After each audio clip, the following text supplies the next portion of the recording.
Have you ever wondered why stories, poems, and even movies seem to follow patterns, like they're all connected by some hidden code?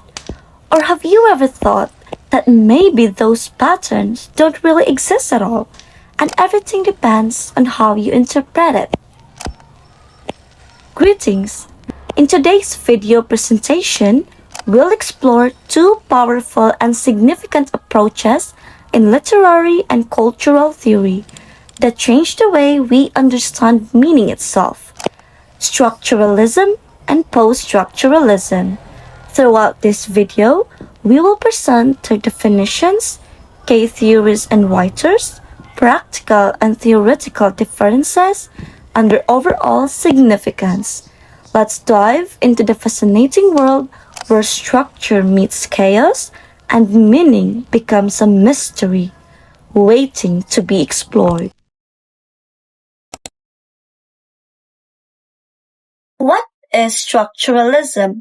Structuralism, it is a theoretical framework developed in the late 19th and early 20th centuries.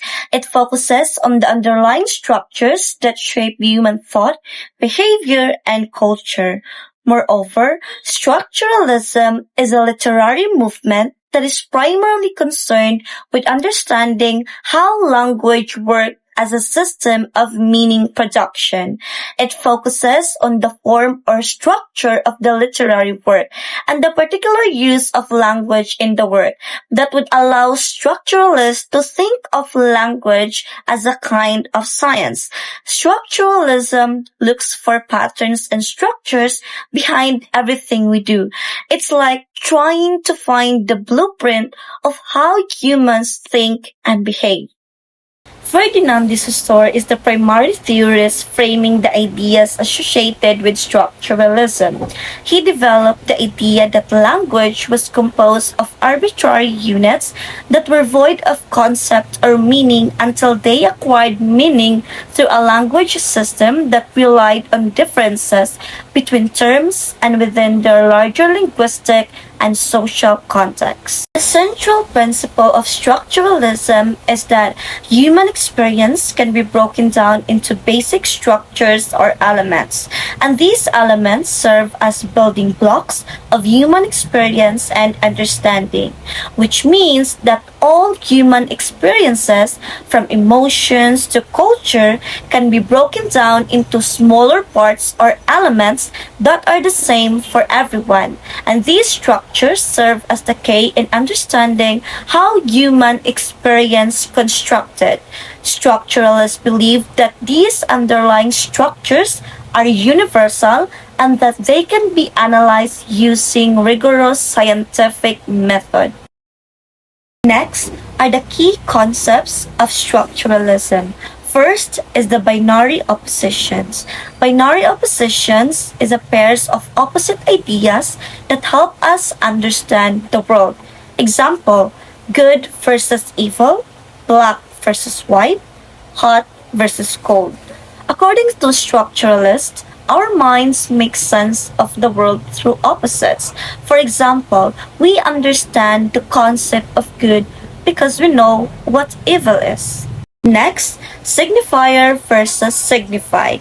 When we say signifier, it is the symbol or word, and when we say signified, it is the meaning behind the word. In language, signifier is the physical or sensory element used to represent something else. And when we say signified, it is the concept or meaning that a signifier represents. For example, the word cat is a signifier that represents the significant concept of a small four-legged animal. Next, structure and system. Structure, it is the framework that shapes human experience. Structuralists believe that these structures are universal and often hidden or unconscious, and that it can only be inferred from patterns of behavior unfold. And when we say system, it is the relationship among elements within that structure. System, it is the way individual elements of human experience experience relate with one another. Structuralists believe that systems are as important as elements themselves and that they can be analyzed to uncover the underlying structures of human experience.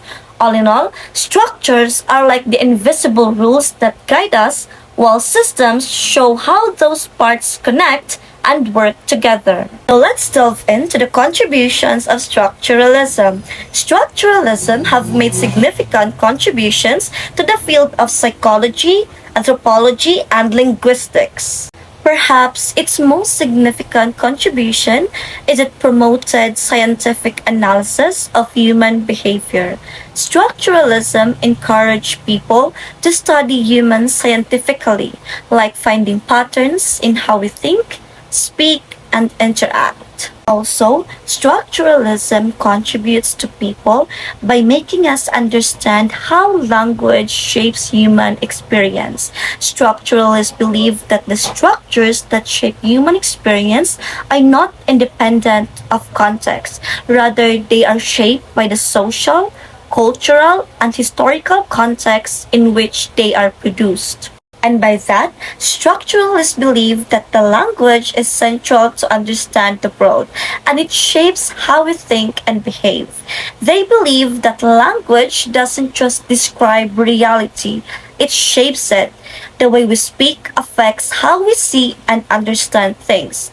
As a result, structuralists had developed a number of methods for analyzing structures of language and have used them to uncover the underlying structures of human experience. Despite of its contributions, structuralism has received many criticisms. Some are the following.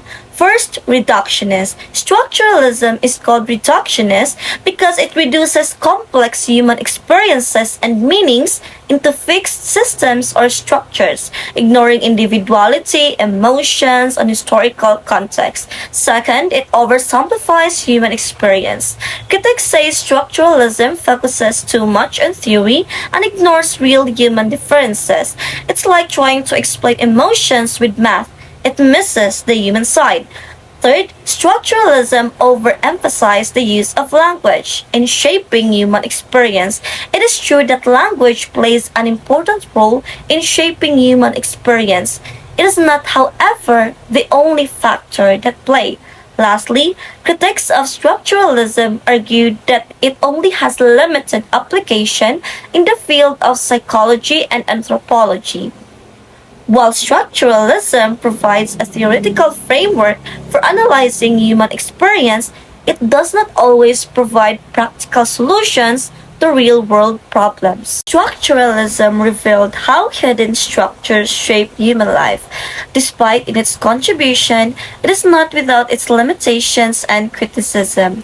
Although structuralists have attempted to address some of these criticisms over time, they continued to be debated and discussed topics within this field.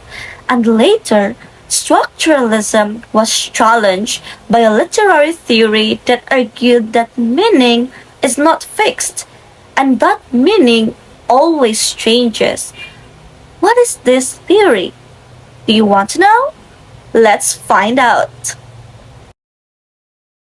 Hello everyone, I am French Lauren Arfrego, and in this part of the video, we'll be learning about the opposite of structuralism, which is the post-structuralism. Post-structuralism is a literary and philosophical movement that emerged in the 1960s as a reaction against structuralism. It argues that meaning in language and literature is unstable, shifting, and dependent on context. According to Barry in 2009, post-structuralists believe that text cannot be confined to one interpretation only, as language itself is fluid and full of contradictions. Now let's tackle about the core ideas or concepts of post-structuralism. Firstly is that in post-structuralism, meaning is never fixed. Post-structuralists believe that every text has multiple possible meanings and that those meanings depends on who reads it and how it's read. There's no single truth inside a text, just layers of interpretation. So basically, if you and your friend read the same poem or book and you have complete different interpretation about it, then you don't have to fight because you both can be correct. The second thing about post-structuralism is that the reader creates the meaning. Building on Barth's idea of the death of the author in 1977, post-structuralism shifts power from the author to the reader. From the title itself, The Death of the Author, it means that the power the author holds over his or her works shifts to the reader as the reader becomes the one who actually gives meaning or life to the work itself. In post-structuralism, reading is not about finding what the author meant, but rather what that text means to us as readers. Another thing about this is deconstruction. It is a close reading method that seeks contradictions, slip pages, and hierarchical oppositions in text and shows how these undermine apparent unity. Deconstruction doesn't mean destroy, but actually reveals complexity and instability of the words or language used. An example of this would be the work of Oscar Wilde entitled The Picture of Dorian Gray. So, even though the story says vanity and beauty are evil, but the tone and language of the novel make beauty sound absolutely defined. Like when the author describes Dorian, which is like the main character, and the art world in luxurious and seductive detail, it makes the reader admire what the story claims to condemn. When Dorian committed sins, the narration doesn't sound disgusted, but rather it sounds fascinated. So, the text is caught in contradiction. It moralizes against beauty, but also romanticizes it. Next is the power and context in post-structuralism. So, post-structuralism says that there is no neutral way to read a text. Every story is shaped by power, which is who gets to speak or who's silent, and context, which is the culture, time, and situation where it's read. Basically, when we read a story, we don't just read the words, we read the power behind them, who's allowed to speak, who's silenced, what beliefs does the story reflect. That's how post-structuralism shows that reading is never neutral. It's always shaped by power and context. For example, in Noli Me Tangere, power decides what's moral and what's sinful, but result exposes how the power manipulates truth. And now, when we read it today, we see new meanings based on our own context. Post-structuralism teaches us the text live and breathe. Their truth depends on who holds power and who interprets them. Lastly is the application. While the structuralist identifies patterns, oppositions, and how narrative elements form a coherent system, the post-structuralist probes how those oppositions collapse, like Hamlet's soliloquy, complicate clear categories, and language performs uncertainty. So instead of mapping a single system, we trace contradictions and multiple meanings of the text. Now let's move forward to the significance of post-structuralism. Firstly is that it redefines the meaning. So post-structuralism replaces the idea of one true meaning with the idea of many possible meanings. Like, rather than hunting for the author's one intention, critics and readers pay attention to how text produce different effects for different audiences. This opens up literature to plural readings, historical, political, or even personal, and it lets marginal or previously ignored interpretations count as meaningful. Another thing is that it challenges the author's authority. As I have mentioned earlier, Barth's Death of the Author argues that the author's intended meaning isn't the final arbiter or textual meaning. If authors don't lack down meaning, readers become co-creators. This democratizes interpretation. Anyone's perspective can reveal layers in a text. In class, this allows debate about interpretation to be grounded in textual evidence and cultural position rather than in guessing authoritarian intent. The third one is that language as unstable. Derrida's idea of difference shows that words differ meaning to other words and never fully present themselves. Language is slippery. Metaphor, irony, polysemy, and cultural change constantly shift how words function. So a phrase in a novel can accumulate tensions and ambiguities that push readers to multiple, sometimes conflicting understandings. This instability is exactly what post-structural analysis explores. Next thing is that encourages critical thinking. Post-structuralism trains readers to look for hidden assumptions, contradictions, and power within a text. Now, rather than passively accepting a text surface message, readers interrogate how discourse reproduces ideologies such as about gender, race, nation, and class. This creates sharper critical reading skills and connects literary study to social critique. Lastly is the lasting influence. Post-structuralism underpins methods like deconstruction and has shaped feminism, post-colonialism, queer theory, and reader response approaches. These fields use the post-structuralist toolkit, attention to language, context, and power, to read texts in ways that foreground marginalized voices and complex social dynamics. The theory's influence is visible across contemporary literary criticisms and humanities scholarship. Good day, everyone. Now I will discuss the post-structuralist writers. First one we have Jean Baudrillard. So he was born in 1929 and died in 2007. He was a French sociologist, cultural critic, and theorist of postmodernity. He studied German at Sorbonne and later taught sociology. He also critiqued capitalist society through social semiology, focusing on how media, politics, and fashion produce systems of meaning. He is known for works such as The System of Objects and The Consumer Society. Second one, we have Judith Butler. She was born in 1956, an American philosopher and gender theorist. She rose to prominence with Gender Trouble, which challenged foundational ideas about sex and gender. Butler's work combines philosophy, psychoanalysis, and literature. She is also influential in feminist and queer theory.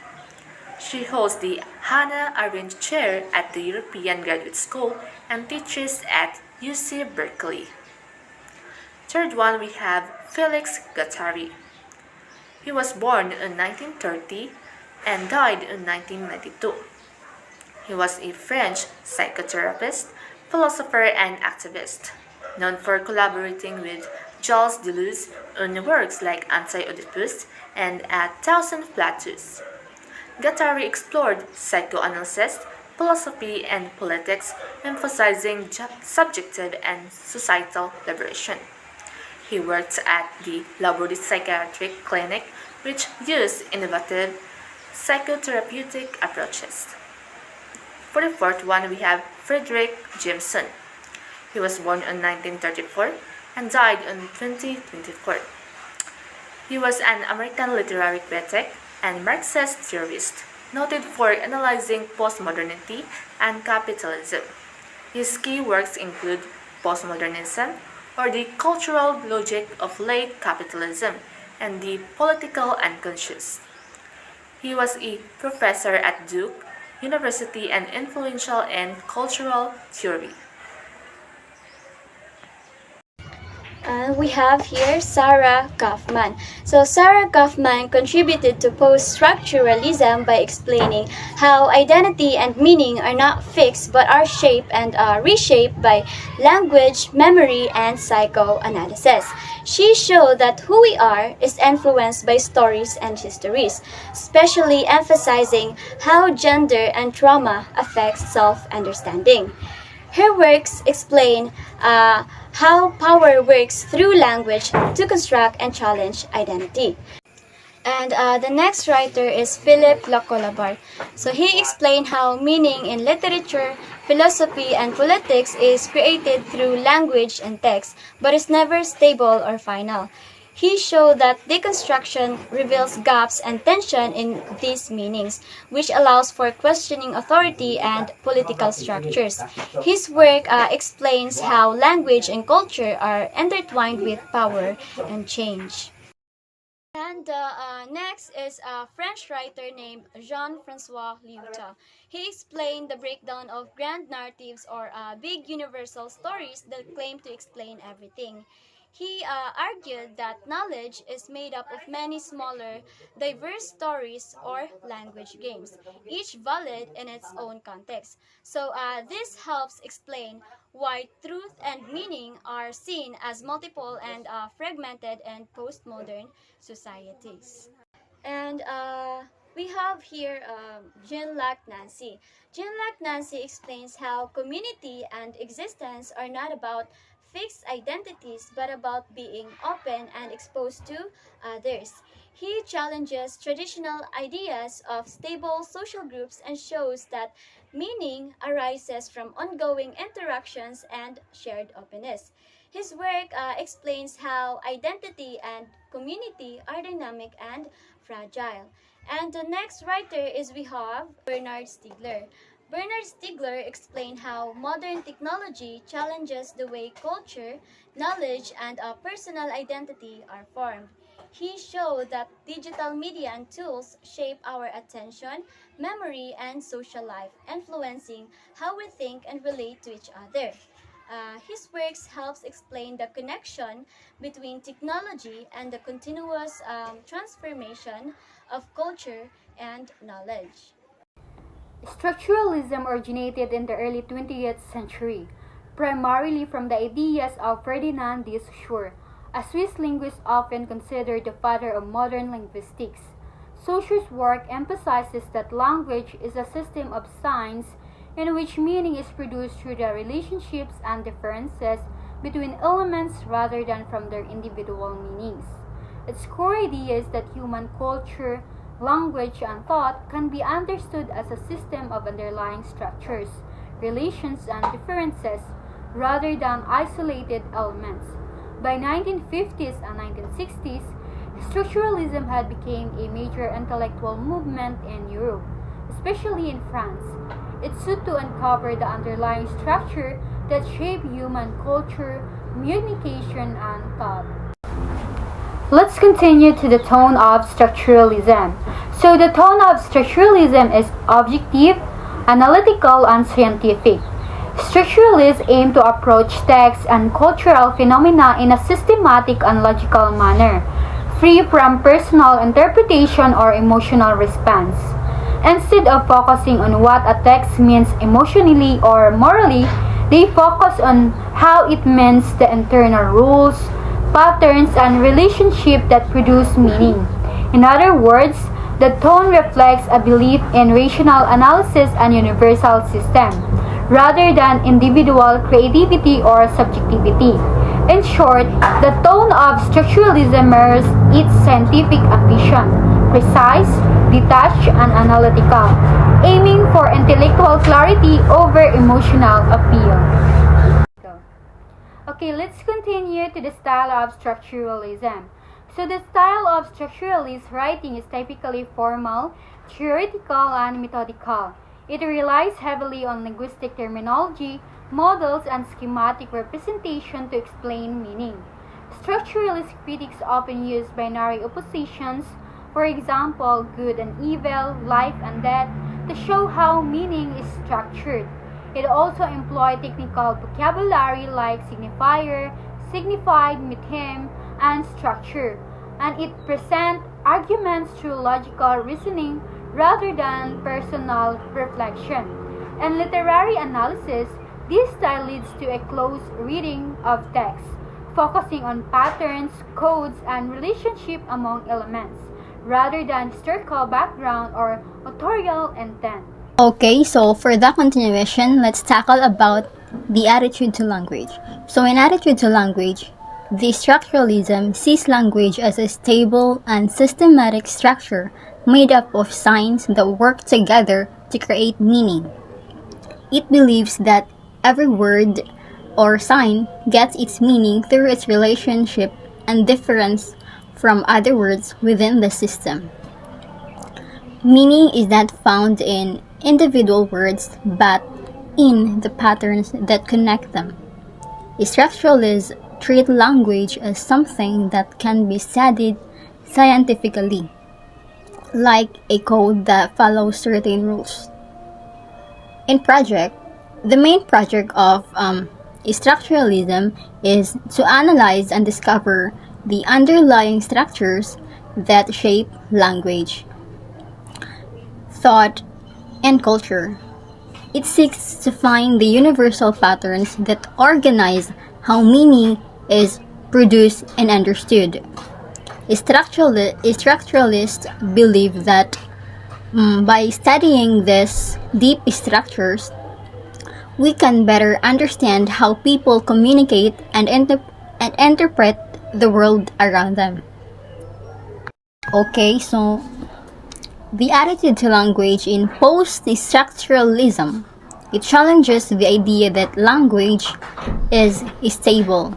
It argues that language is fluid, unstable, and open to multiple interpretations. Meaning constantly shifts depending on the context, reader, culture, and power relations involved. Words do not have fixed meanings. Instead, they can be interpreted in many ways, leading to uncertainty and complexity in understanding text or communication. Moving on to the last topic, we have practical differences between structuralism and post-structuralism. So structuralism focuses on finding order, patterns, and balance within a text, working from the assumption that a text is a coherent and unified whole in which all parts fit together logically and meaningfully. A structuralist analysis looks for parallels or echoes, similar ideas, images, or phrases that repeat across the text, as well as balance or symmetry, such as a clear beginning, middle, and end, that gives the text a sense of completion. It also pays attention to reflections or repetitions, where earlier senses or events mirror later ones to reinforce a theme, and to contrast where opposites like love and hate or good and evil help to create meaning through comparison. Patterns, recurring symbols, and consistent structures are viewed as signs of the writer's control and intention. Overall, structuralism emphasizes how the text parts connect to form unity and coherence, producing a stable, interpretable meaning. So next we have post-structuralism. In contrast, challenges the idea that a text can ever be fully unified or stable in meaning. It looks instead for breaks, contradictions, and uncertainties that reveal the text's internal tensions. A post-structuralist analysis highlights paradoxes, moments when a when the text says one thing but implies the opposite, as well as shifts or breaks in tone, perspective, or time that suggests stability. It also focuses on conflicts between different voices or ideas, absences or omissions that make readers question what is left unsaid, and linguistics quirks such as wordplay or ambiguity that make meaning slippery. Central to post-structuralism is the idea of aporia, a point where meaning breaks down entirely and the reader is left in doubt or confusion. Overall, post-structuralism reveals how texts contain disuniity and contradiction, suggesting that meaning is never fixed but always open to multiple interpretations. Thank you and God bless.